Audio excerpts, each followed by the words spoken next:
Heck, I can't hear anything. No worries. Scotch bonnet party. No worries.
There we are.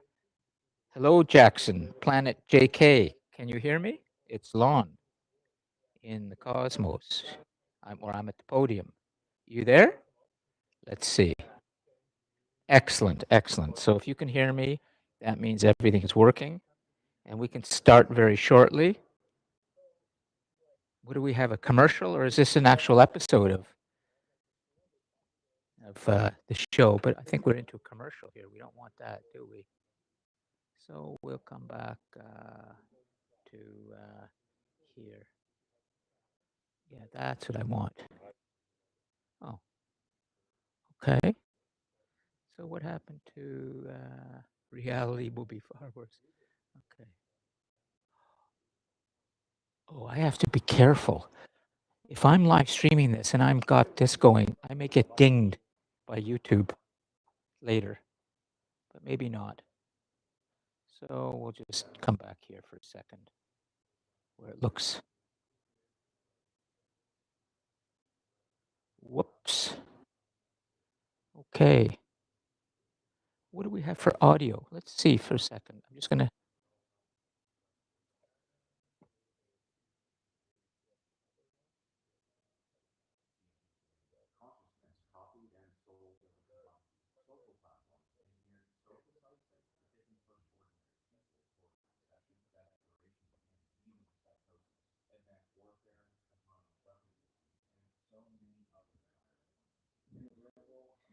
Okay, we're just watching a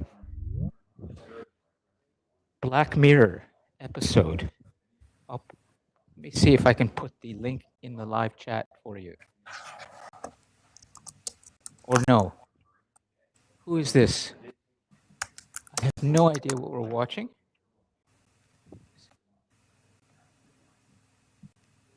Okay, I don't know what we're watching exactly, but anyway. Black. This is a great topic. I'd like to talk to Dimitri a little bit more too about this. Ooh. This looks apocalyptic, depressing, stark, and and this looks just awful. No, this is too depressing. There's so much depressing stuff online now about what tech is doing to us, and it's not good. Okay, let me just bring this down a little bit, and then we're going to start. Just a little bit. Reality. We'll come back to something more uplifting. Something nice, something beautiful. This is just, that's too stark. Whoever, I want to come back to the space station. This is more interesting, but it's dark too. And that's because it's dark because the space station is going over the Indian Ocean right now. Now, let's just see what's happening here on our space station. Try that. And we'll just leave it there. Can we make this full screen? Sometimes we can, sometimes we can't. So forget that, and we'll just let it sit there for now. And then at least we see a live view of the Indian Ocean right now. Okay, so Carol in the, I know what I have to do. I have to bring that, and then we're good. Hi, Carol, can you hear me clearly? Let's make sure.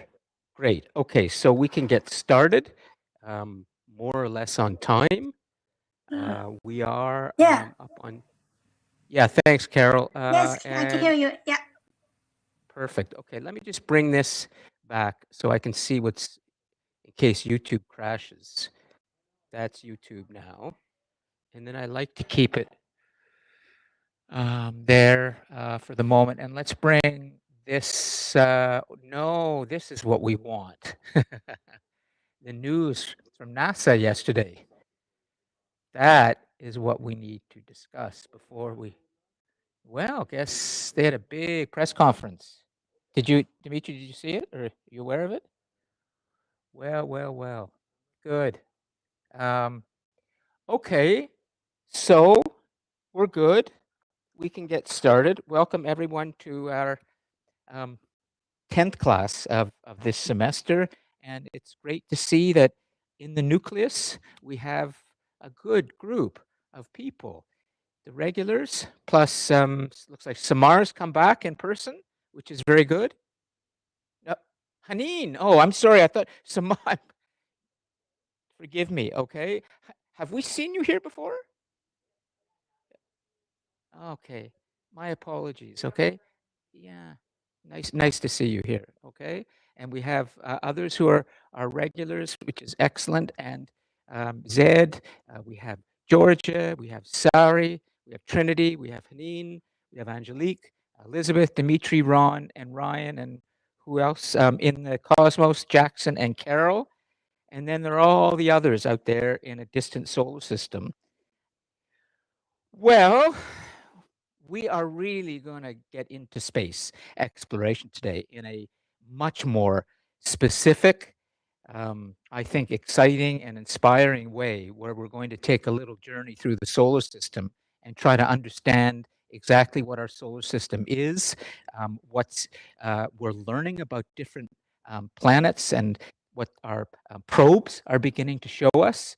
We're going to explore more about what we're learning outside of our solar system with other planets that we're discovering called exoplanets. And essentially what we're going to do is really try and get a lay of the land of what's out there in space in an introductory way. And some of this may be not new to you. Some of this might feel like we're going back to elementary school in some ways, when we have to orient ourselves in the solar system and figure out where Earth is and why it's where it is. But I think it's important that we do that, because all of us need to be more space savvy today, or more educated about what's happening in space.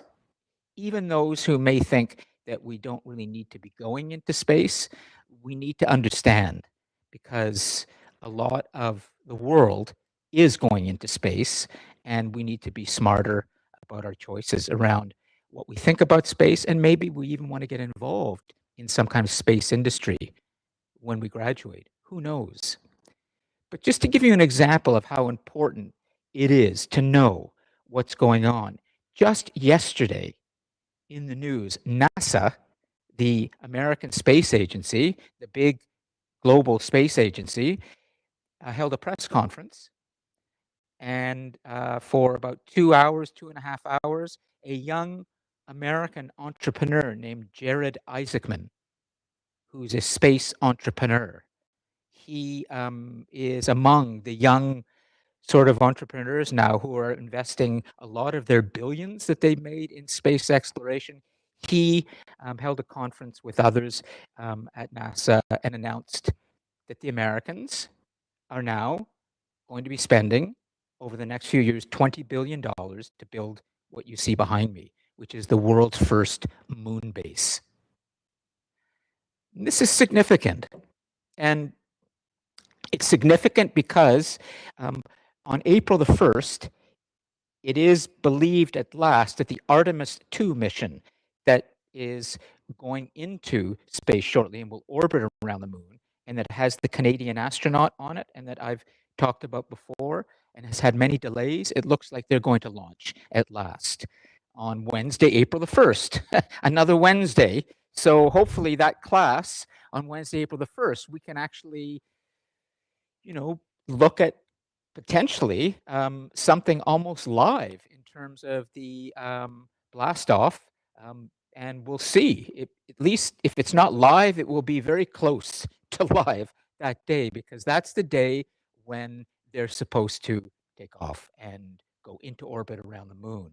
And the idea is that countries now, China, the United States, Europe, and particularly China and the United States, are now competing significantly to be the first ones to build the first, essentially, that's what you're looking at behind me, the first human colony on a celestial body beyond Earth. And they're doing that because they want to run a lot of tests. They want to test out their tech so they can go to the moon, so they can go to Mars from the moon, because it will be a shorter distance. And so essentially, today, when we really get going and into our activity and we explore more of the solar system, I'm kind of thrilled to be able to bring to you some of these drawings that students did in one of my classes a few years ago when I used to be in the old building across from the bookstore, a much smaller room before we built this. And we actually did a class on Mars colonization, and students drew here, and we'll pass these around later, what they thought our first colony might look beyond Earth. I never thought I would be standing here in front of all of you just a matter of maybe 9 or 10 years later, and here we are. It's not Mars yet, but on the moon, this is what the United States has decided they want to dedicate their lunar expedition to, building this base. And the way this base is set up, as you can see behind me, is not that different from what some of my students were already imagining would be on Mars 10 years ago. It's not rocket science. Well, it is, but it isn't. And this should give you some idea today, particularly when we start to understand more about what we're discovering on other planets, that there's a lot going on in space exploration today. And one of the examples I can give of this, and then we'll stop and sort of do the on board and get going, is in one of these drawings that a student did a few years ago, and this is before drones. This is before the war in Ukraine, and now with the bombing of Iran by the Americans, and essentially warfare has just become, countries taking drones and putting missiles into drones and driving drones into buildings. That's warfare now. People are sitting 4,000 miles away, at a video console. They direct where the missile is going to go on a drone. Well, the students, if I can find it, were already describing space drones. Where is it? It's here somewhere, and I'm kind of a little bit all over the place right now. But oh, there it is. This is 10 years ago. A student is a space drone. Well, in this moon base, there are going to be a whole bunch of drones flying all over the moon with cameras on them, and they're going to be filming and recording what happens. And NASA has just begun to build a website so that you, in a few years, will be able to go to a website, go to the moon base website, and watch in live time, more or less, what they're doing on the moon from these drones that are moving around, shooting down, not missiles, cameras. So, I mean, it's happening. It's not quite the city on Mars. This book, in spite of its title, is actually a very critical look at space exploration and says we shouldn't be going and building these colonies yet. It's a waste of money. But there you go. Yesterday, $20 billion, the Americans have decided to change their plan for this lunar expedition and focus more on, once they get more data from the Artemis 2 that will be launched on April the 1st, this is where they're planning to go. And so is China. China is spending many more billions. So there's so much to talk about and so much to explore together with all of you about space. But we need to understand first what is space and why are we going there and not, let's say, Saturn, where it's pretty spectacular too. Anyways, so I'm going to stop. And no, we can't, but we have all these probes telling us some pretty cool things about Saturn and even Mercury and Uranus and Neptune, and they're way off in the distance. So does anybody have anything they'd like to bring to the class's attention before I mention something that has to be mentioned. Ryan, go ahead, just turn that on, and great. Nothing. Okay, now it's on, I think. Yeah, I don't know. It was just percolating on this concept of them building stuff on the moon, and I was like, okay, well, first thought that came to mind was they're probably going to use it for weaponry, because that's kind of what the United States does, right? So, Yeah, how do we ensure that doesn't happen? But I can tell you one thing that's Black Mirror-like, dark. Why do we always have to get dark when we talk about the future? It can be bright, but the dark part for the moment is China and the United States are the two big powers in the world. Okay? China is the East, and the United States and all the other countries are sort of the West. And even though Canada and Europe and other parts of the American continent may not like the United States, it's a fact we have to deal with the United States as this huge power. Well, they are not united at all in space exploration. China and the United States are in a new kind of, I'm not going to say war, but it's a race. arms race, kind of. It's a bit of an arms race, the way we had that through the 20th century with the Soviet Union and the Western world. And now we're seeing it. China's putting multiple billions of dollars to get to the moon. So what are we going to get? China's going to go to the moon and build somewhere, and the United States is going to go build somewhere else? And are they not going to work together, or are they going to just take their conflicts and sort of mark out their own little colonies on the moon? Wouldn't that be sad? Well, I think I think it'd be nice at some point if God would just kind of send the flood to kind of wipe away their kind of whatever they're building in the industrial age, right? To stop all of this from happening. Because probably nobody should be going to the moon. Like it's part of nature. We don't need to be interfering with it. The moon is just there, and I think that that's something that should be appreciated without human beings going and attempting to muck it up. So. I know, but I'm going to show you a video soon that will kind of show an alternate perspective on that, Ryan, about how important and how beautiful it is to actually go there, and how much we do want to go there and see it, because it's the human desire. You just can't stop it. But let me stop for a second, okay, before we get too far into this. I just want to review for a second. First, I'd like to make sure everybody's good with something, because I've been thinking about the note takers in the classes this semester. They have been doing some good work. Trinity has been doing some good work in this class, and in Global Leader, as well as Short History of the World. And I've noticed that the quality of the notes are getting better, the handwriting is getting better, and the students asynchronously are referring more and more to the notes, like PowerPoint slides, which is exactly what I'd hoped. But it depends on the note taker. So I've noticed that the note takers are working harder.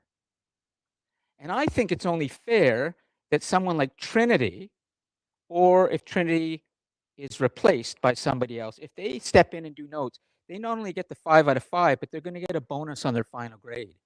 Because the truth is that scribe and the person who's taking notes is working really hard. And they're being counted on now by other students for what they put there. So I just wanted to make sure that's okay with all of you. It means that someone like Trinity, if she comes each class, or if there's another student who would like to volunteer and be there in the way that Trinity has, then there would be a little bonus coming in the final grade. Is that fair, you think?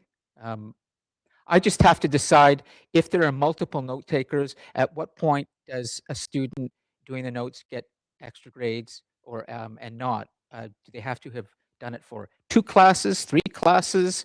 But it seems to be that there's always one person in every class who's motivated to do it, I've noticed. Trinity is this, although I think, Georgia, you did it a little bit at one point, didn't you? Once or twice. But Trinity seems to not mind it. And last week when you were there, you were like literally so on it that it was live, notes, and that was excellent. And it's clear, like the students can read it. And as other students have complained to me in the past, great idea, to have the students do notes, but their handwriting is terrible. I can't follow anything. So now we're getting good handwriting. So, okay, well then Trinity, when you're finished your Slurpee or whatever it is, would you please go over to the notes and get going? And you're going to be Humanity's Destiny's scribe till the end. Okay, till the end. Excellent. Okay, then let's just, I see something here. Carol will come to you in a second. Dimitri, did you want to say something? I see the microphone there. It was just to reply to what Ryan was Yeah. saying. Kind of, I agree with many points, but I don't think, like, in my view, personally, it's not that we shouldn't go there and we shouldn't explore. It's like we need to be in a certain position within, we need to have our house in order before we do it. That's kind of my personal view. Yeah. Well, why don't we stop for a second, and I'll just make sure I'm sort of on point with the lesson plan. I think that now is the right time for me to show you a little video. I was planning to do it later, but I'm going to show it to you now, and then we'll kind of come back and do some review and get going with the lecture and the activity. But I'd like to show you something right now. Some of you may have heard of this video and seen it, but let me just get it from, I'll go to DC Connect on here. Okay, this will be the easiest thing for me to do. I have put a video into the DC Connect class folder. So for those of you who right now are in the Cosmos, I'd like you to go and to the class 10 folder. Okay, so that would be Daniel and Jackson, and go ahead and watch the video that's in the class 10 folder. Okay, and I'm going to now run it for everybody here. And when you're watching the video, Jackson, Daniel, Carol, just in another tab, just make sure you're muted. Okay, so we don't pick this up. But now I'm going to show you something from a person who inspired me when I was younger, Carl Sagan, and he's also the author of this book, Pale Blue Dot. Okay, and he is a huge advocate of going, of getting out there. Okay, and so this video is from an episode of Cosmos, his groundbreaking television series in the 1970s for public television that I watched, certainly. And he has been an inspiration for another popular astronomer, physicist, Neil deGrasse Tyson, whom you may know, and his new series called Cosmos that's based on this series. So Carl Sagan, in one of his episodes, talked about something that is very relevant to today, and somebody put music and a little bit more to this, but the original of this was just him narrating in the television series what you hear him saying. But I'm going to show you that plus the video that somebody has done, because it's just a little more interesting. Okay, and then let's revisit for a moment this idea of should we or shouldn't we go there. And then I'm going to give a little lecture on the lay of the land, and then we'll do the activity, okay? But this is really inspiring, but maybe you don't agree with this. Here we go.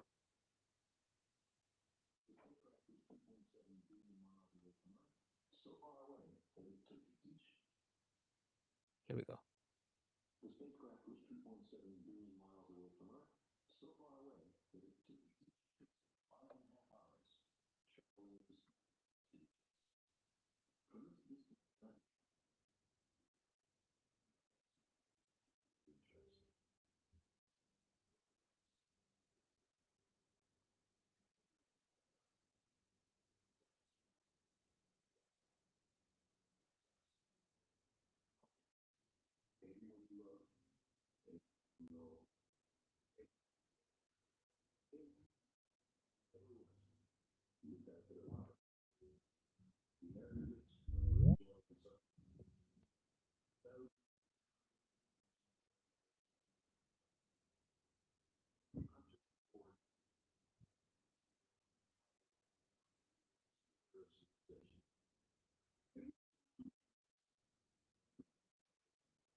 I'm going to turn the lights back on.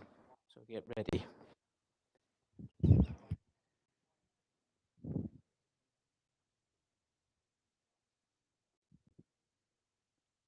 I remember watching these episodes as a teenager, not with the same music and images, but he definitely was a visionary in what he was seeing.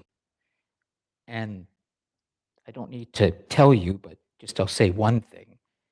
We are part of this new period in the history of the planet that knows that there is only a planet. It was just in the 1960s, in your parents' time when they were young, where we saw for the first time the planet whole. And it was not a conspiracy theory, it's real. So this is a very interesting moment we're now passing through in these years. Humanity is, anyways, we'll talk. So what I'd like to do is first ask Dimitri and Ryan and a few others, after they've seen this, what do they think about going to space? Could you tell us? Let's hear from Dimitri, and then remember, he's not enrolled, so he shouldn't be speaking. So let's go over to Zed, okay? And then, but I want to make sure that I always allow other students to come in, because the motivated ones who care can inspire all the others too. But you're already inspired, right? So go for it. Okay. Zed, yes. My opinion is quite the same, actually, because I've seen this video a I'm lot. sure you have. Yeah. For me, we shouldn't go to space because not now, I feel like, because how the world is like now is in a hierarchy system, I would say. Yep, keep We going. need to like level it first and then go to the moon and then like explore space, because the ones benefiting now is just the rich now. Mm-hmm. There's no way, like, it's just them doing this. And the thinking that they will go anyways is, I would say that's the thinking we have to change, because then we can make a change. If we say that they're going anyways, Okay. then it won't make a change. I would say. Okay, well, let's not revisit a class that we already had in terms of should we or shouldn't we go. That's good what you're saying. I just want to make sure that you start to engage with this other idea. Carl Sagan was not a rich person. He was a professor and a writer, and he only went to space once very briefly, because he'd already become so famous at that point that he was asked to join one of these missions, but only in a very, very limited way. I meant like the benefits that they would get. But what about the human imagination? What about the fact that we can watch now something like this, or we can actually see the planet whole? Doesn't that do something to your mind? Well, I would say a child starving wouldn't think that we should go visit space, They Okay. have their needs first. And I think we should focus on that first instead of. Fair enough. Fair enough. Let's see who else would like to comment on this particular video, or at least this particular way of thinking, okay? Which is this person, Carl Sagan,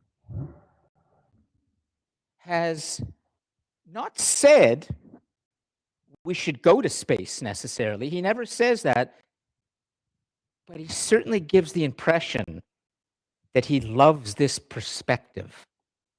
But anyways, let's see who's Ron. Do you want to try? And then we'll carry on, okay? So let's try and stick to this particular perspective. Go ahead. To have any particular kind of vision is to not be informed by the conditions in which we live. And I suppose that does inform in some way the mind of an explorer, to always seek and to find solutions outside of the paradigm that we've been conditioned in. And to relay that further, my perspective, which has been informed a little bit by the speech, not the crappy music in it, is Coldplay, I think it is. It sounds like, is that Coldplay? It sounds like something. some whiny bird. But anyhow, Pulling at your yeah. heartstrings, but go ahead. yeah, is reality is always in flux. You know, we speak. I mean, this whole course is named Humanity's Destiny, and I believe that while that can never completely be determined, and that some things they seem to follow patterns, that there'll always be wars, there'll always be some sort of strife going around in terms of the resources that we have on this planet. Yes. That really you should just find your own trip and stick to it. You know, I mean, there's always going to be things happening to the external society and environment and all that, but you should just find your own you know, approach to your own life and affect change that way, and just live it until you can't.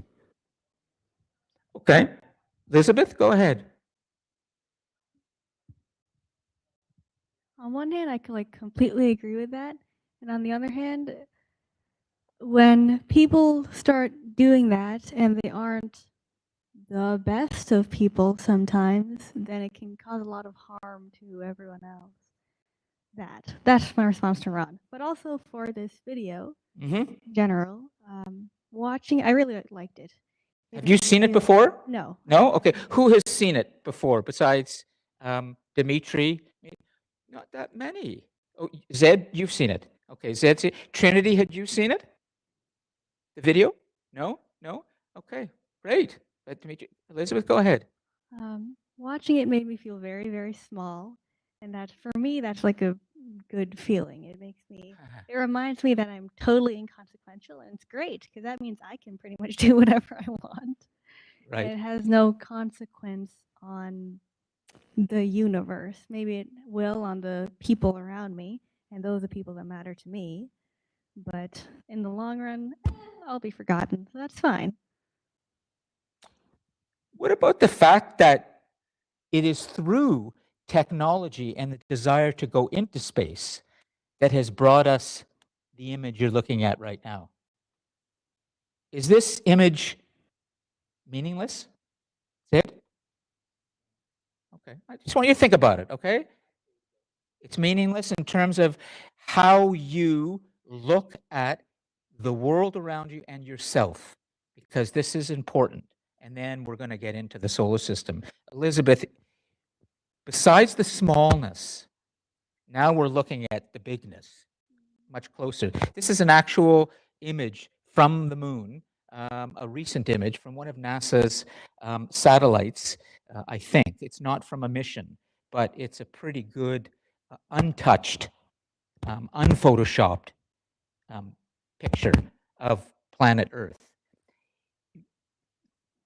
Does this image, when you see the world whole like this, does it do anything to the way you look at things?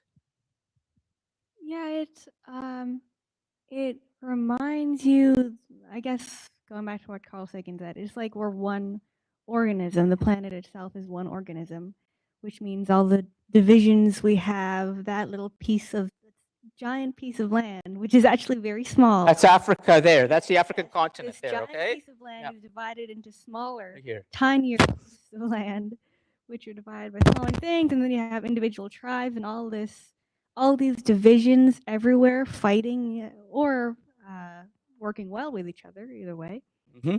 But it's so small in that all this conflict only matters to those little people that are involved. And then big picture, it doesn't really change the way the planet is until you get big enough with more amounts of people with greater technology like atom bombs, and then it starts changing landscapes and destroying ecosystems. But yeah. Okay, I'm going to bring you another picture, and I'm going to start a little lecture, but we'll do this a little more interactively, and I can get into the critical content. Now let's look at the solar system, which is what today's class is about. Elizabeth, would it change your perspective, or perhaps at least make you think a little more when you recognize that in this solar system that we live in, we are the third rock from the sun. That's not a bad television show, but there we are, third rock from the sun. And that on that rock there, we have this thing called life.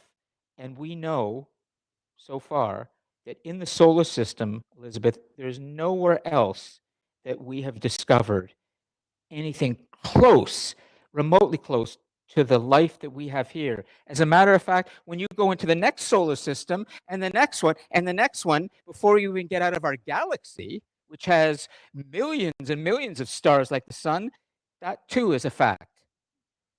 We're unique. So then, when you know that, and you look at the planet again, does that change your view of what you see around you and yourself when you know that what is happening down here is unique anywhere, as far as we know? Does that, or are they just words, just abstract words from a professor?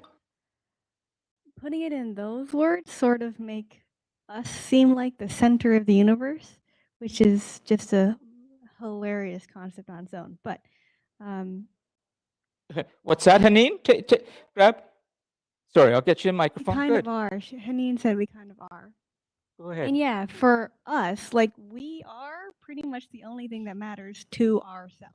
Maybe if there are other planets somewhere with life, which there probably are in an infinite universe, then they wouldn't care about us. They don't know we exist, and we don't know they exist. Therefore, neither of us care about each other. But yeah, that's not true. Maybe they do know we exist, and we don't know they do. Scary The thought. thing is, we do care about to learn and to go out and see if there is lives anywhere else, not only Earth. When you put the solar system, like Elizabeth said, it felt like we're really, really small, Yes. but we are the center. I know the sun is very important, but the closest we get to the sun, there's no life. The farthest we get to we go from the sun, also there is no life. That's right. That's right. We live, let's start. I'm going to start my little lecture now to give a little lay of the land about our solar system and about everything else. Unless you want to say anything else, Haneen, it's great. I'm giving a lecture today sort of on the fly, which is better, and then we talk. So let me just spend 10 or 15 minutes explaining. There is something that makes our position in our solar system unique, and Haneen was starting to get at that, and it's called the Goldilocks zone. Have you ever heard of the Goldilocks zone? Just a lot of you will have heard of that. Okay, so I think I saw Elizabeth nod, and Dimitri, I'm sure knows, Ryan knows, but for others, Carol probably knows in the cosmos. Carol once gave me a little rover that could be used. I think I have it. Oh, I didn't bring it yet, Carol, sorry. So Elizabeth, do you want to explain to everyone else what the Goldilocks zone is? And definitely get this into the notes. Go ahead. It's been a while since I've read about Yeah, it, but I think it's okay. basically there's a certain distance away from a star, in this case our sun, that you'd have to be, and some other factors as well besides distance that can support life, because there's water, that atmospheric pressure, there's still solid land, unlike Saturn that you can't land on because it's kind of like atmosphere. There's it's Saturn slow, way up here. like Yeah. mush. Okay. Yeah, it's just gas. Yeah. Okay. The children's story, Goldilocks and the Three Bears, familiar with? And the fact that there's a part of the story where the porridge has to be not too hot, not too cold. We say in the Goldilocks zone definition of Earth's position in the solar system that it's in this special Goldilocks zone. It's not too hot and not too cold. That's because of its position related to the sun. Everything in the solar system is connected to the sun. The sun is a star. It's just a lot of gas. And inside that star, there is a nuclear energy process taking place called nuclear fusion, where subatomic particles are clashing together and creating this heat and radiation. Helium and hydrogen, for example, they're the two principal elements on the periodic table of elements, number 1 and number 2. So inside the sun, inside any star, is this fusion process that's creating this massive amount of energy. And it's a fact and a beautiful poetic way of describing it that we are the children of the sun. Have you ever thought of yourselves as human beings that way, that we are children of the sun? I want you to think about that. Some of you, of course, have. You're already dealing with these big ideas. But let's take a look at what this means, the Goldilocks zone, for the rest of the solar system. We see the sun much, much, much larger, much, much, much hotter than anything around it. Do you know what the first planet is next to the sun? Mercury. Exactly. So we'll list these, okay? This is the grade 3 astronomy lesson that we need to come back to remind ourselves of how important this is. Because a lot of us lose this knowledge, but we have to get it back and reignite that sense of wonder that this brings. Because this is the reality of where the world is going, whether we like it or not, is we're going increasingly into space. So Mercury is just way too hot for anything to exist there. Then, of course, there is Venus. And what's that? It's hot, and it's the hot, but what's that? Well, there's some debate around that, but we say that Mercury and Venus are too hot for any kind of serious exploration, and there is also a debate around which is actually hotter. But the point is that you see they are very close. Here's where it gets interesting, is when we start to get a little bit further away and we see Earth right there in that perfect place, but Mars is not that far away. And so you might ask the question, well, if Mars is close to or in the Goldilocks zone, let's say, but very close, why does Mars not have what Earth has? Well, guess what? We're learning. Yes, Haneen? It doesn't have the, oh my God. The magnetic field, The magnetic exactly. field, and there's another thing they don't have, which is, oh my God, you said it 5 seconds ago. The thing around the Earth, the atmosphere. However, I have some very interesting, good point, Haneen. We have around our planet a thing called a magnetic field. And the reason that's there is because there is so much iron at the core of our planet, around 8,000, 7,000 kilometers down to the core of our planet. Imagine if we could get down there. It'd be like something out of Lord of the Rings. You know, it'd be beautiful, but we can't yet. We can only go from the kind of reverberations that take place from earthquakes and other sonar or sonic sounds. We can get a sense of what's happening deep inside. But we know there's iron, a lot of it. And because the iron slushes around at the core of the planet, liquid iron and hard iron, it creates a magnetic field around the planet. Well, here's what we're learning that is so interesting. Based on the latest science that's being done from probes, as well as the constant attention that's being paid by the media to this, and some very wealthy people, we're learning more about Mars and its history. We are discovering increasingly that there is evidence of water that was there once upon a time. And there might even be some still there in the crust of the planet. But what does that mean? Well, here's what we believe has happened.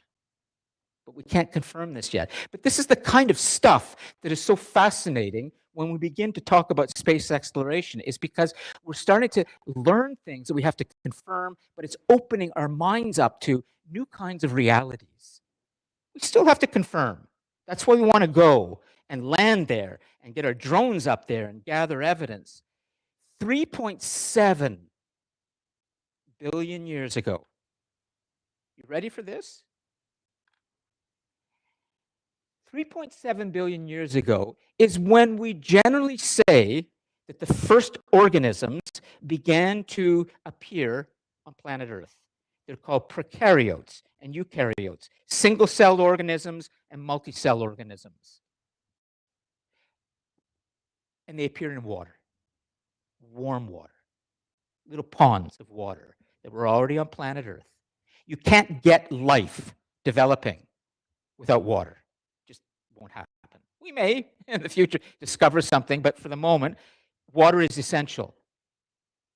3.7 billion years ago, it is believed that there was the amount of water on Mars was 10 times as great as all of the Great Lakes put together. Just let's get that image in our minds, okay, for a second. It is believed that Mars and Earth were beginning to develop simultaneously. 3.7 billion years ago, we see this amount of water on Mars. 3.7 billion years ago, we see a lot of water on Earth. But then something happened on Mars that we're not entirely sure what. But the magnetic field was so disrupted that the sun baked Mars. The magnetic field protects us from the sun's radiation. If we didn't have that, we'd be toast. Burnt toast. Something happened. We have evidence. On Mars now, we see the evidence in the markings that are left on the surface of the planet that there was all this water flowing. As a matter of fact, and I wrote this down last night because I wanted to make sure you heard this. I was checking my notes and I thought it was so interesting. 3.8 billion years ago, there was so much volcanic activity on Mars as well. Same as Earth, all this volcanic activity too was part of the creation of our early atmosphere. The volcanic activity led to such catastrophic flooding from the volcanoes that the water was plunging over cliffs that were 4 kilometers high. Now, let's get Niagara Falls into our minds, okay? For the international students here who've made their trip to Niagara Falls, and for those who haven't, you gotta get this into your mind. Niagara Falls is pretty spectacular, right? Well, I think if you stand close and you look out and you've been there, you would agree. Niagara Falls is a fraction of 4 kilometers. Imagine water flowing over a cliff that's 4 kilometers high. And then it's going into a river that's sort of like 100 kilometers long, 10 kilometers wide. This is what we believe was on Mars. These are just a few things that we think are important about Mars because we might learn, if we get close enough there, that we can discover something about why did we get the prokaryotes and Mars didn't? Because we have the magnetic field. They don't. Every time we begin to look at all these interesting things that are happening on different parts of the solar system, we always come back to this thing, and I want to write this word down because it may be hard for us to grasp, the miracle of existence on planet Earth. It's a miracle. Nature is a miracle. The motor of evolution is a miracle. Life is a miracle because we start to see that and elsewhere in the solar system that there have been examples of maybe there was an opportunity for life to develop. It didn't take hold. It didn't. So that's Mars. Okay, Ryan, go ahead.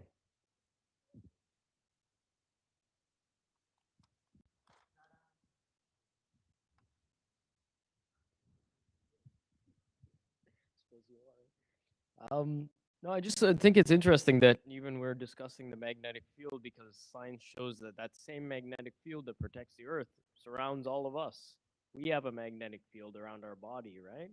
And I'm not going to get into how the CIA has studied that, but Here we go, the CIA again. I'm sure, Okay. I'm sure we brought that up before, but yeah.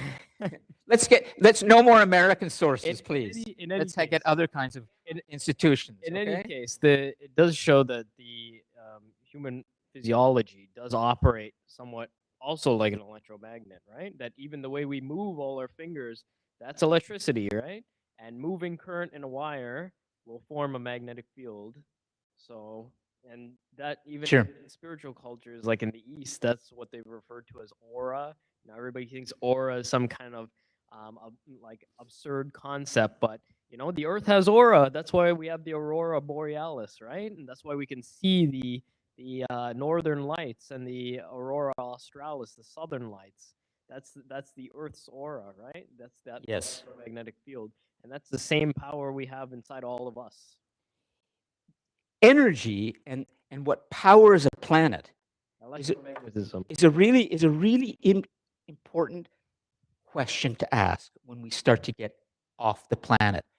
What is providing the power for something to happen on this planet? And I'm going to go to Saturn in a moment and give you a few bits of information that I think are interesting. Then we'll stop and have an activity around this. But there's a wonderful line that I often use to help us understand this idea of the miracle. The larger the island of knowledge, the longer the shoreline of wonder. Now let's see if this is landing at this time. It's 3 o'clock and people are tired, and I've just introduced a very, very big thought about why we must go into space. Why it's critical. The larger the island of knowledge, the longer the shoreline of wonder. It's not me. This was a minister about 100 years ago, forget his name, who has given us this line. In that line, I'm trying to tell you, as your professor, or at least to help you understand, another perspective, the Carl Sagan perspective. Not that we should go, or we will go, but we must go. Now, this is different. Trinity, go ahead. The larger the island of knowledge, the longer the shoreline of wonder. And the reason, the larger the island of knowledge, the longer the shoreline of wonder. And the whole point of me telling you that is I'm trying to give you a different perspective today. So far, we've been exploring something. Just make sure, that's right. The larger the island of knowledge, the longer the shoreline of wonder. And what I'm trying to introduce to you is a third perspective on space. So far, we've debated, should we or shouldn't we? Some say we shouldn't.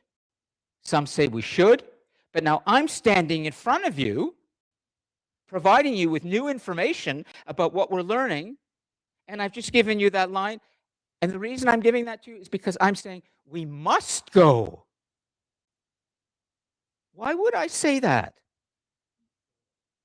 To space. We must. Not we should. Maybe we shouldn't. Let's do something else. We've got more problems here. No, I'm standing in front of you now and saying we must. That's different. Right, Sid? That's a little bit different.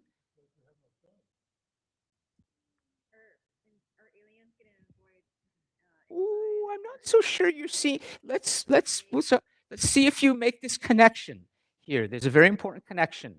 Okay? Haneen, please go ahead. Okay, The larger the island of knowledge, the longer the shoreline of wonder. And then I said, we must go. I think the more we Yeah, go ahead, Haneen. the more we study and the more we know stuff, we wonder more. Yes. And we want to learn more. Yes. That's what That's what I saw. I was gonna say no, maybe the opposite, like the longer the shore of wonder, the larger the island of knowledge. But no, No, I thought it's no. like because we Knowledge comes wonder, we first. need to learn. But no, if you wonder, you just wonder. But Yeah. when you learn something, you want to learn more about it. You want to learn more about everything around it, or everything, not specifically about space. You want to learn, like right now, Yep, we know keep only going. 10%. We studied only 10% of the oceans. That's We right. don't know That's right. anything about the oceans. Sure. Neither we have knowledge about space. But when we studied the 10%, we want to learn more. We want to know. We wonder about the ocean more. What is after the 10%? Same goes for the space. I think I understand what you're saying. Yes, you do, but you're Nuance. not quite yet. You're not quite there, okay? But you're on it, okay? I'm going to have to come over and tie your skates because you've put the skates on, but they need to be tied. And then you can go on the rink and skate. But they're on. The skates are on, okay? If you understand my little Yes. metaphor here. Okay, but you're Elizabeth, then Ron, and I'd love to hear what Angelique has to say about this because she just might have this, okay? But go ahead, Elizabeth, and yeah. I think it sort of means it's inevitable that we'll go to space because as we accumulate knowledge, as we build that island of knowledge, our shoreline of wonder gets bigger. We get more curious about things that we don't know. And because with our technology now, not nearly as much knowledge is lost as what maybe previously before we had databases of stuff and whatnot. Mm-hmm. So our knowledge our island gets bigger and bigger and bigger. And at some point it extends outside of our planet. And we can't just stop there. It doesn't just stop. As long as we have the technology to pursue it, then it will happen kind of because that's human nature. Because that's human nature. And Elizabeth, what does wonder mean to you when you hear the word wonder? It means curiosity and amazement, like awe, and trying to see how we relate to the things we're wondering about. All three of those, yeah, all three of that. Yeah, that's a state of awe. And when you hear this word wonder, how does it make you feel, this sense of awe? Would you like to be alive and continue to be alive, or would you just like to kind of stay in your little world, your little room, and withdraw from the world and just kind of like, I don't really want to participate in the world today? Would you rather, when you feel that sense of wonder, you want to kind of be alive? Yes, it definitely makes me want to live and experience life and keep my eyes open, see what there is to see. Okay, let's see. Ron, do you want to? And then, what's that? Are you good? Okay, Angelique? So what does this mean to you? The idea. Go ahead. I was going to say something funny, like Earth is going to get invaded by aliens and we have to go to space to have our own human like legacy there where we can build our own community and like actually teach people about humanity and how it should be. Because you should just give up on Earth. Let's hope we can still make Earth work Yeah. well, but that's going to depend on us, the humans. Well, when you say we must go, it's like, oh, is there We something must gonna go. happen? That's what I'm saying. I'm just challenging you right So, now. I was gonna say. I haven't given you this challenge yet and point at you and say we must. Because you know something we don't, and you're trying to protect us. Like you know, the I know aliens are- something you don't? Yeah, that you know the aliens are coming. So you're like you're telling us to leave. No, You know? I would never say that. We're all gonna get abducted by aliens, and we're gonna be like all little robots. You know.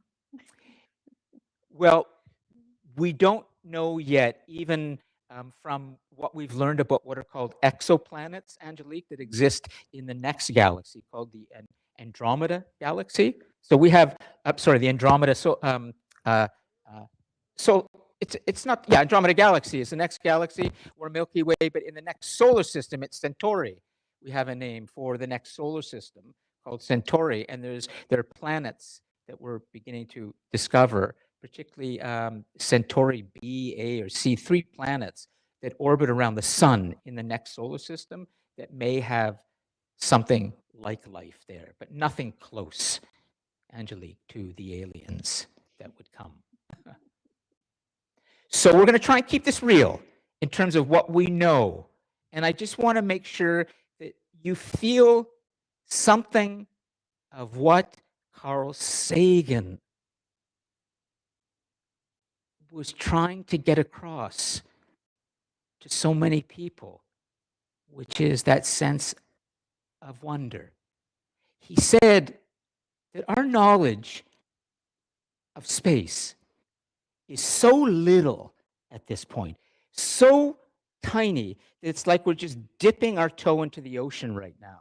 We haven't even walked from the sand. We haven't even put the water up to our knees. We haven't even put our head under the water and begun to swim. All we've done is we've just dipped our toe into the water. Imagine Saturn, for example. What we know of Saturn, what we're learning is that it has a weather system that's about 100 times greater than, 100 times weaker than Earth. The sunlight on Saturn is 100 times weaker. And that means that it gets its power source not from the sun, but from something else. So what might that be? Well, listen to this.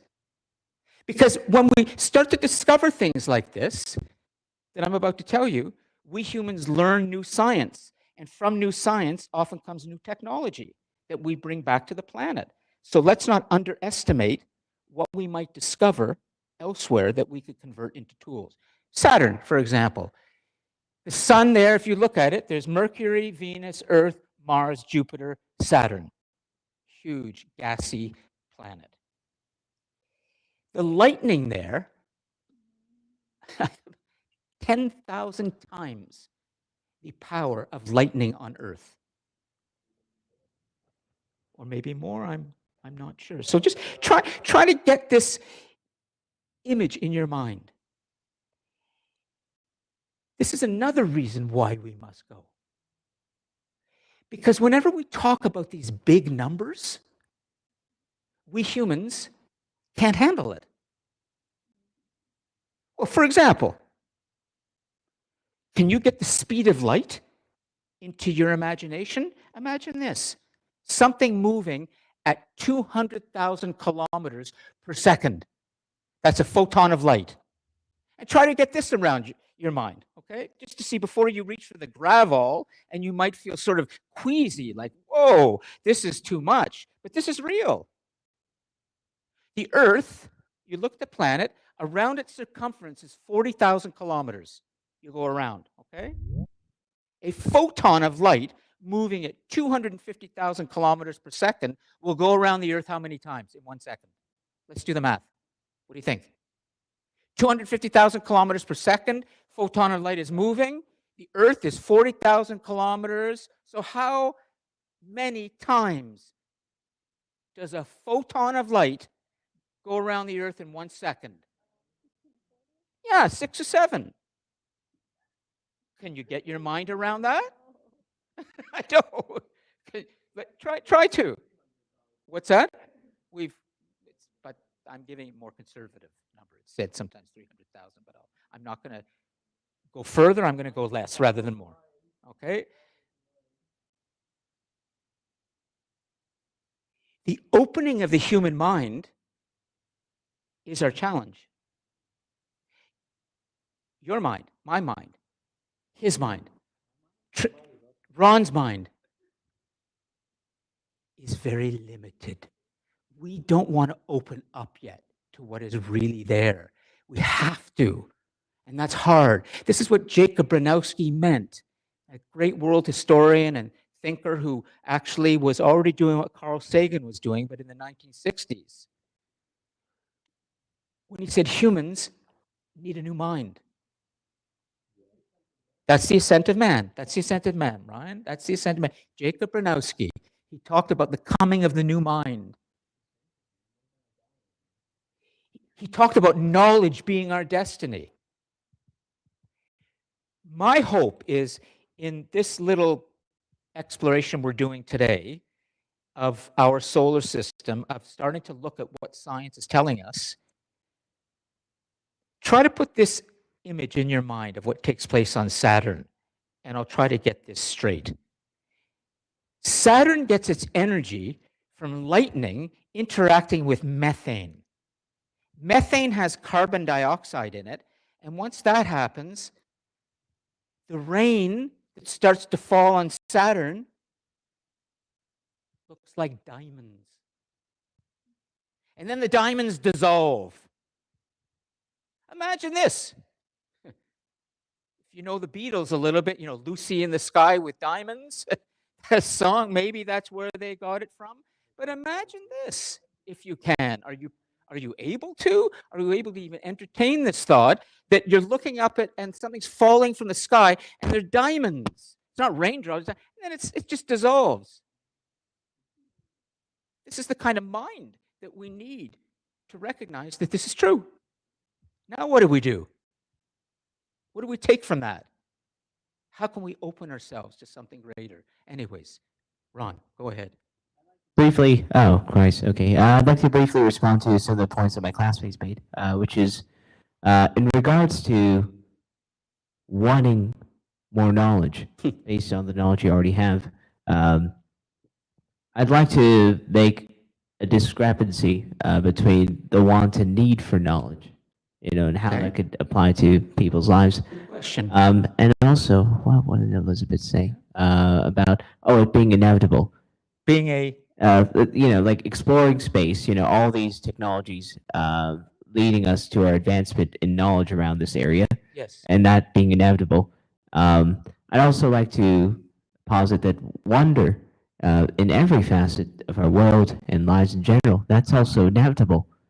And responding a little bit to what you said about, you know, our minds being open, you know, and trying to wade off any sort of limiting factors. Well, our minds are perpetually open when we imagine, you know. Like there's never an instance where if I'm led to a scenario that my mind is closed, because it's all in my mind, really, you know. That's right. But there's a but coming. Yes. What's the but? It's what you do with it. That's the but. You know, it's not merely that people's minds are open, that people's minds have the ability to come up with these solutions to these vast problems that they don't have an understanding of. It's more so what do you do with all that? Well, what's the direction? Yes. Yeah. What's the action going to be? It's a very good point. Well, why don't you try and answer it, Ron? So what are you going to do with it? Got all this knowledge, and you've come to school, and you're learning all this stuff, and you're going to become, you know, an executive with a music company, or you're going to have your own band, or you're going to do both, or whatever, but who knows? But what's your action going to be as you get smarter and you know more? What are you going to do with it?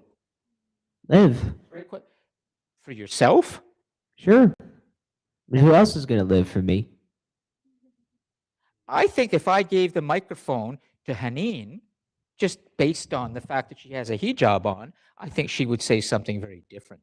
That she's not going to just make it for me. She's going to live for something much bigger than she is, right? But I'd also argue, Lon, that in the aspect of tending to your own life and responsibilities around such, you are affecting your environment. That merely, you know, even the sense that you have of yourself and, you know, such responsibilities, that's also conditioned by your environment. You know, we're never separate from these things. In fact, it's an illusion really for me to say, I'm just going to live for myself. I mean, I would operate off that level, but no, obviously I have vast ramifications on Sure. you know, the Sure. college, you know, career, whatever, my friends, family, all that.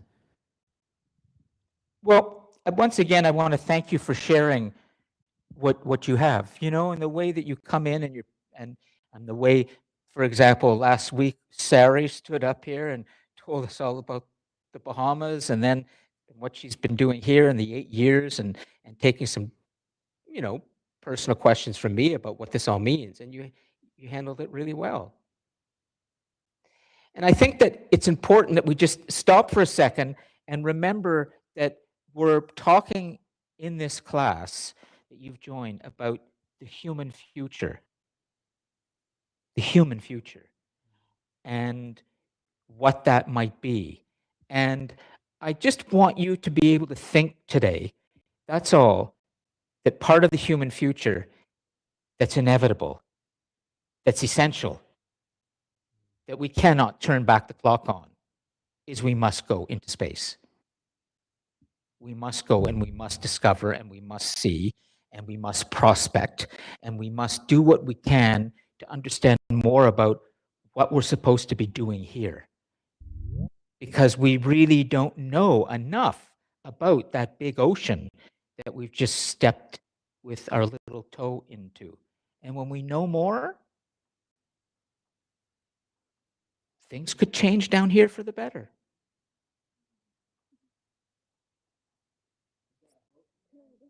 I'm just trying to help you to entertain the idea of why we must go. That's all. I just want you to think about it. It hasn't been part of the class yet, but this is the last class that I'm going to be doing on space exploration.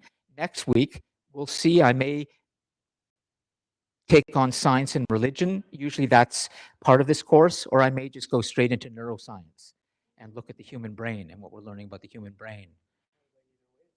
It's either way, it's a win. And you know what it's all building towards? When we see Marshall Mathers or Eminem up here singing, you know, When I'm Gone. How many of you know the Eminem song, When I'm Gone? Marshall Mathers, white rapper, you know? Yeah, okay. When I'm Gone. I'm going to show that because that class is going to be all about legacy, all about what you think your legacy is going to be, what you think your future is going to be, and what you're going to be doing in your life that's going to be important. We'll forget about it for now because we're getting to conclusion, okay? So I want to just make sure that you understand that this is all about our collective future on planet Earth. And in this, let me come back to something that is significant. Make sure I'm kind of on point today, since we only have 10 minutes left and my plan is here. You have a second assignment that's due next week. Have you seen the assignment sheet? Second assignment. Is everybody good with that? Does anybody have any questions about what I'm asking you to? What about in the quiet cosmos, planet JK, CN, JM? How are things out there in the distant part of today's class? Daniel, would you be prepared to unmute yourself for just a little bit of extra marks? 5, 4? Carson? Julie? Jackson? Daniel, go ahead, please. And if we can see your face even better, then we don't have to engineer a rescue mission to planet D. Go ahead. Daniel, have you read the instructions for assignment 2? Hello, can you hear me? Yeah, very well. Oh, okay, good. Trying to turn my camera on. I think That's it's not okay. We'll show everybody. There's D. There's planet D right now. We see you. You're a planet. And you're Okay. speaking from the edge of, you're shouting out, you've gone to the edge of your planet and you're shouting this out into the cosmos right now. And we can hear you on planet Earth. Okay? So what did the assignment instructions say for assignment 2? Yeah. Well, I'm looking at it right now as well, and it says to reflect on one of the classes. Yes. So you can pick one of the classes, and it's good that they're all recorded. And explain why you believe the topics talked about in the class are important to understand. So it's like a reflection, and Yep. it's between like 725 to 750 words. Yep. Great. Should include, relevant information and cited sources in either MLA. How many cited sources? Let me One. see here. Just one. Oh, Okay. Just one. The big assignment that's coming on April the 23rd, I think it is, your final, 3 sources. We've talked about that already, but I want to make sure you're. Okay. No, but the assignment would be due on the 23rd. Yeah, yeah.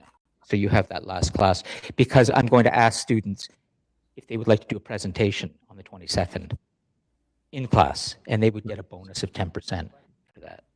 Okay.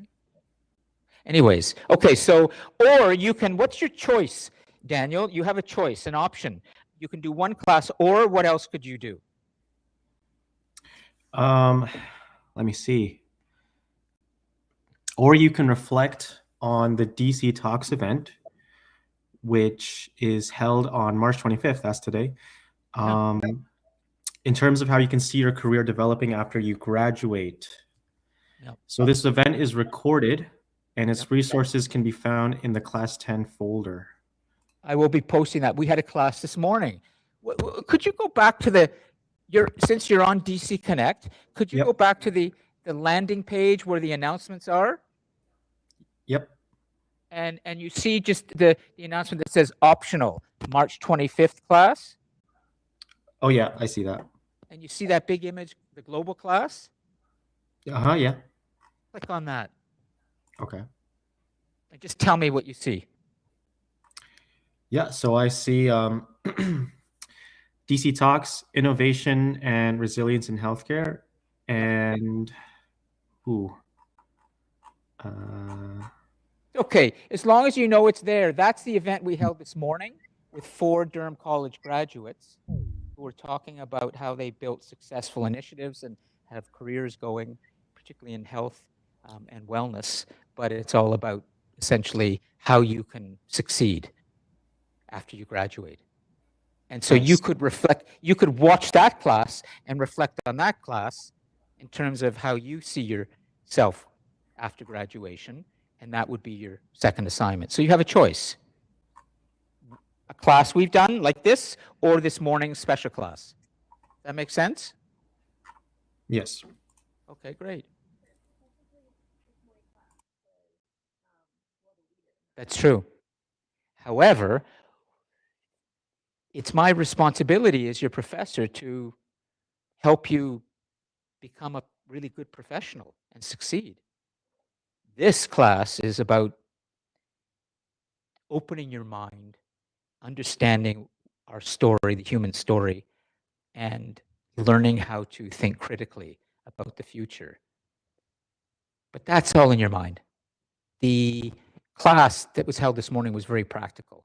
These 4 guests were talking about what they've done to create success for themselves after they graduate. And that's really what you're here for. You graduate, that's when everything starts.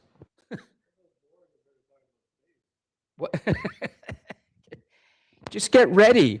When you graduate, things don't just fall into your hands. It's not like it's going to be raining diamonds. You got to hustle. You got to get work. You got to build things for yourself. Nobody's going to give anything to you. So you have to be resilient. You have to be innovative. You have to be creative. You have to be tough. You have to recognize that not a single person, if you really want to hear it from someone who's been there, nobody cares about you in the business world. Everybody is trying to make a buck. Everyone's trying to get ahead. This is the cynical, tough view, but you're going to have to contend with that. So you have to be ready to just go out there and be creative and write letters and let people know what you're doing and start to build things. And then whether you work for somebody or not, it's your own initiative. The ones who get ahead are always the ones who make and take initiative. The other ones just complain. Just complain about the boss, about this person, about that. But the ones who get ahead, they're always optimistic. They can fight their battles, but they don't complain about the rest of the world. They go out and they just keep doing it. That's my experience. But so, Angelique, that's the very long answer to why I'm giving you that chance to reflect on that class today. These 4 people who are here today have gone out there and they failed, but then they've succeeded. And this is the other thing that often isn't understood. You have to be ready to fail. And that's hard. Oof. Yeah, Angelique?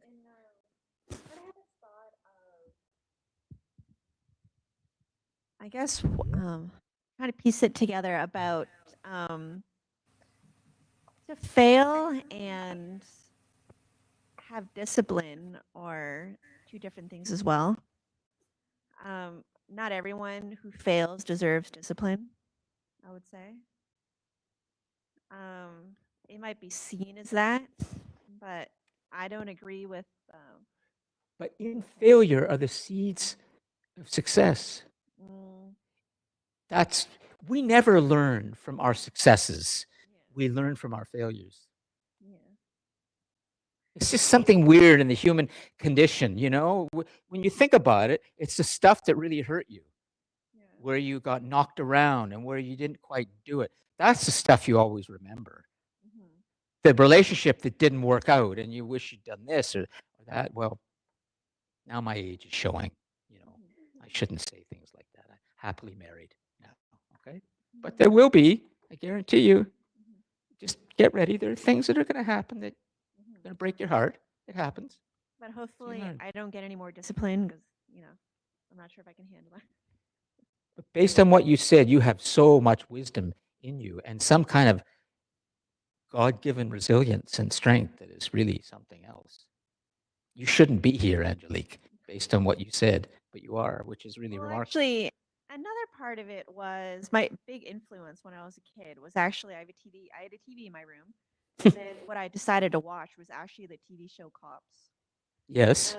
And that was just kind of like my way of like my parents like kind of being in the background or just being left in my room all the time and just like left to fend for myself. It was just like watching the show Cops was like learning your right from wrong. And I just kind of took that and ran with it of like, I'm not going to do drugs. I'm not going to drink. I'm not going to hang out with gangs. I'm like, and then, so I guess that was just what I went with and brought me to who I am today. And like just being kind of like a stickler for safety and rules, and they're here to protect us and give us guidance and prevent something bad from happening, kind of thing, right? I guess that's why I tend to lead towards that a lot of the time. Well, you don't need any discipline. Well, it's kind of like another example. It's like, yeah, I have my pet rabbit, and my sister-in-law has this super sensitive sense of smell, where I was putting his it's like cold poop. It's like pellets. I don't think that smells, but I was putting them in the garbage. And then some of this hay shavings. There's just kind of like a little bit of hay. So and then she told me not to do it. So I was and then I tried to flush it down the toilet. I'm like, okay, so it doesn't smell. Put it in the flush. And then it turns out that we needed a plumber because the hay kind of blocked the plumbing. Mm-hmm. And she kind of blamed it on me. She goes, "You deserve discipline. You deserve to pay for this." And and I was just like, I don't deserve that. Like, but Well, we'll talk more about this in the future, but I actually think the more I listen to your story, the more I think that Angelique is a walking, breathing example of something amazing in the human being. That all this crap can happen to you. But somehow, person just finds the better way, doesn't get drawn into all that other stuff. It's amazing. Okay, but let's stop, okay, for a second and make sure. I want to make sure you're on track to do a great second assignment because the third assignment is the big one, and that is where I really want to see you shine. So does anybody have any questions about the second assignment? Are we clear in the cosmos? Daniel, thank you for that. Jackson, Julie. Is that Julie Anderson? Hello, Julie. Can you jump on your microphone? My goodness. Somebody from a distant solar system has come into today's class. She must have traveled very fast on a photon of light, no less. Okay. A particle of light, okay? Like Albert Einstein used to look up and think, what would it be like if I just rode on a photon of light? Traveled 250,000 kilometers and look in the mirror. That's right, exactly. Okay, everyone, I think we should conclude. Yes, let's bring the spaceship back to. And Trinity, is there anything you'd like to say before we sign off here? Yeah, good.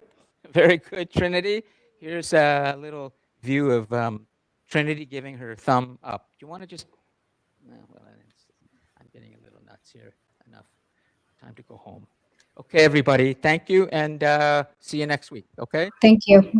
Yep. Bye. That's right. That was a hard landing, Ryan. A hard landing. That's right. Came in a little fast.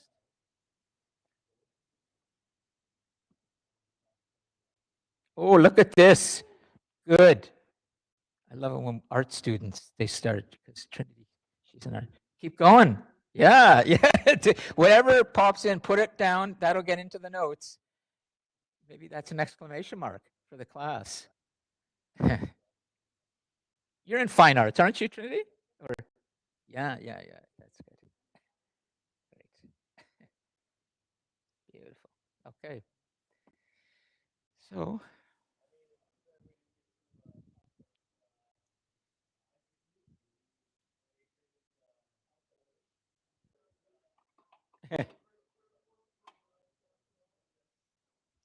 well, you should do an episode on it. When you didn't you say you were going to do the religions and then you're going to come back to something? Yeah. So.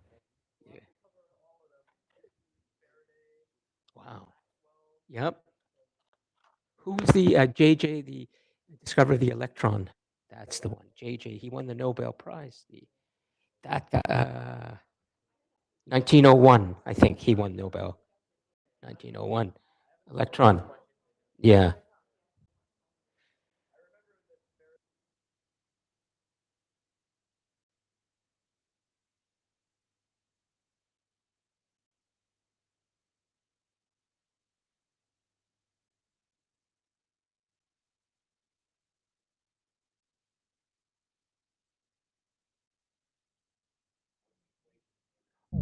So you